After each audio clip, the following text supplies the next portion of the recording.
So we generally start class out with just a quick meeting and goal setting session, right? Like what I'm looking for the day and relating it to some bigger goal setting sessions that I have at the beginning of the week where, okay, what are we looking for the week? And then immediately launch them into differentiated independent work.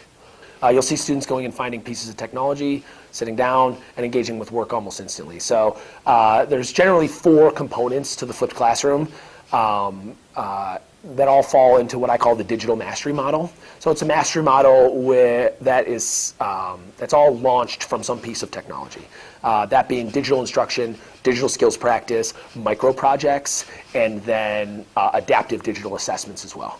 So there's those 4 components for every objective for all the content that I teach in class that students all navigate by themselves. So I'm there to help them if they need help or to notice if they're struggling with something, but they can navigate that roadmap for onboarding content for all objectives that they learn in math. They're doing that for between 60 to 90 minutes a day. It's great because with a classroom like this, when I see a real good flow in the class where students are really engaged and they're feeling successful that day, I'm feeling successful that day, I can extend the math block an extra 30 minutes, right? We can really take advantage of high yield mindsets in certain days.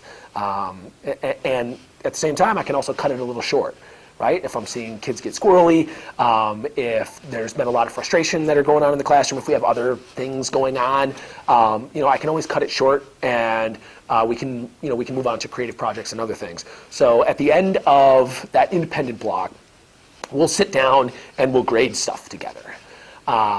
So students, we all sit in front of the projector. I ask students to volunteer who passed something today or who mastered a skill today, who's proud of something, who has a project that they want to present to the class.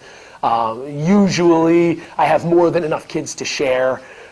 We do that between 10 and 15 minutes where kids will kind of expose the work that they've done in that day or that week. I start by talking about things that I liked, things that I would like to see improved for next time. I open that up to the students in the class to do the same thing. I think that's one of the best parts of our learning in the day is taking that time, right? That's where students who are, no matter what they're learning, right? They could be on a way lower level than other students, but they get to see what everybody else is working on.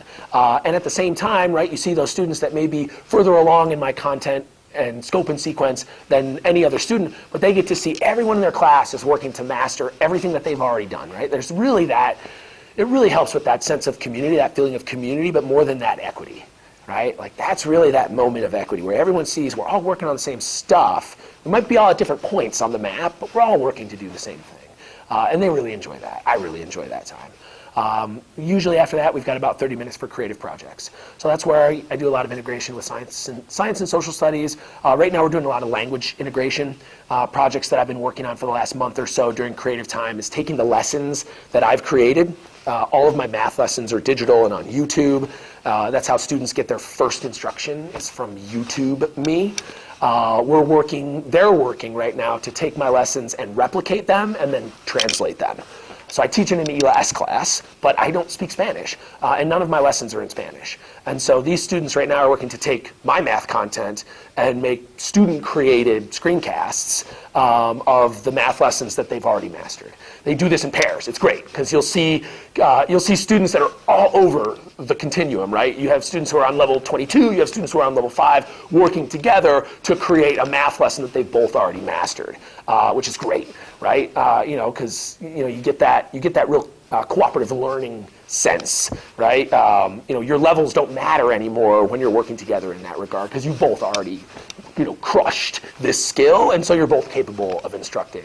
Their goal and my goal for them is to create a piece of instruction that I can post on YouTube and share within my levels so that any student who comes by after them can watch not only the instruction that I've made, but the instruction that other students have made in years past. So this is my first year for that initiative. They're really engaged with it, and I'm excited to kind of see where it takes us. I think that's really where they get a lot of that collaborative time and a lot of time to work with the academic language of math. Since my block is so independent in nature, and students are really engaged with what they're working at an incredibly differentiated level. It's really nice to have that cooperative time where they're talking with other students about things they've both already mastered, onboarding that academic language, which is so important, especially for language learners, right? And then even pushing it a step further to translate it into Spanish. Not, making something that they can be proud of and a resource that they're excited about, but absolutely something that I can use.